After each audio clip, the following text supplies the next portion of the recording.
Hello again, everybody. This week is a little bit different from my usual kind of content, but if you listen carefully, you'll find I do mention one or two everyday objects which are used in what I'm about to show you. So let's get into it. I've got this guitar body on my bench, and I'm doing a refinish of the top. The back and sides are lacquered, but I like to use French polish on the top of nearly all the instruments I make, mainly because sound-wise it's, I think, by a long chalk the best finish to use. So I've taken the guitar apart to make it easier. Here's the neck. And I thought I'd take the opportunity to not even introduce French polish to you, let alone a tutorial. First of all, it's, this isn't the right format. There are millions of tutorials out on YouTube, and I'm by no means an expert. I'm still a beginner at it, but I thought it might be worth showing you, in case you're interested in getting into it, how little you really need in the way of equipment. I mean, certainly nothing like what you need to spray, especially if you're using sort of noxious solvent-based sprays and nothing water-based or alcohol-based. This is me at the end of the take. Actually, I'm interjecting here. The reason I'm doing a refinish at all is because shellac is not the most robust of finishes, and I took this guitar to the show last year, and a few people picked it up and played it, and it got a few fingernail marks and scratches. So to get it back to kind of showroom condition, I'm redoing the top finish, and that's one advantage of a shellac finish. You can first of all, each coat blends or melts even into the coat below, so you end up with what is effectively a single layer. But that means that it's very easily repairable. You can go back and just go over it and refinish, and it becomes part of the same finish as you had originally.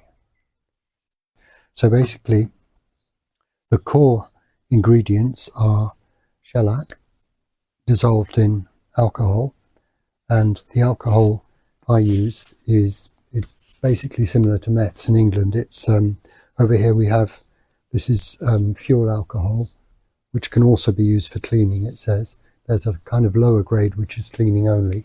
You need fuel alcohol that will burn. That shows it's got enough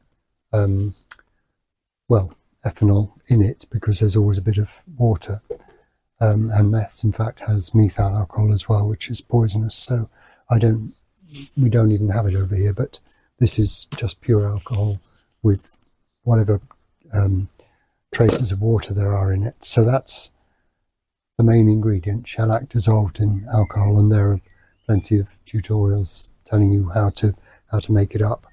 I have a small dropper bottle similar to the shellac one with the same alcohol in it, because when you're padding it on, you need to have a few drops of alcohol. I use baby oil as part of the process, just as a lubricant. And the other main thing you have is the pad, which is just made out of old pillowcases or sheets for the main surface. They should be very well washed and finely woven cotton, so not t-shirt material, but something like a sheet or a tablecloth. Linen is good.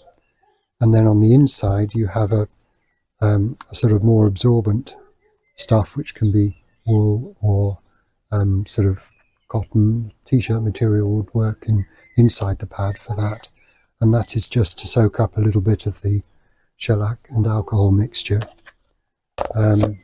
So yes, I won't take it out and start to use it because I will run out of time.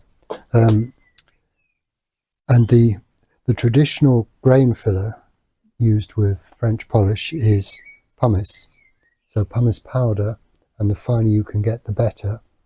And I put it in this little salt shaker, because you need tiny amounts of it. So you basically, I'm not going to do it because I don't need any now, but when you you just tap a little bit of the powder onto the surface, which has had 1 or 2 wash coats of shellac, and then you use a special pad, which is why I've got the pad is the same, but it's dedicated to using the pumice. And this is why I keep them separate here, because the pumice gets into the pad, and you don't want to do that when you're actually polishing. But for the grain fill, you basically work the pumice and the bit of shellac that's in the wash coats and the wood surface together into a kind of slurry on a microscopic level, and that helps fill all the gaps in the grain. So that's the traditional way of doing it. You can of course use modern grain fillers as well, and sand those down afterwards and then start your polishing process. So really the main things you need for polishing are the shellac mix, alcohol, and a pad. Not everybody uses oil, and I don't always, but it's handy to have some, and you need a sort of something like a mineral oil, or olive oil is another good one. I have used that. And that's it. So just, as I say, not even an introduction to French polishing, but just a sort of overview of what you need.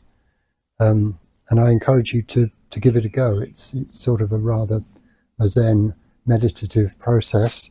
It's difficult to get right. I won't pretend that it is easy, but it's quite a rewarding thing to do. And as I say, sound-wise, it's I think far and away the best finish for acoustic instruments. So there we are. Well, that was it for this time round. So until next time, goodbye for now.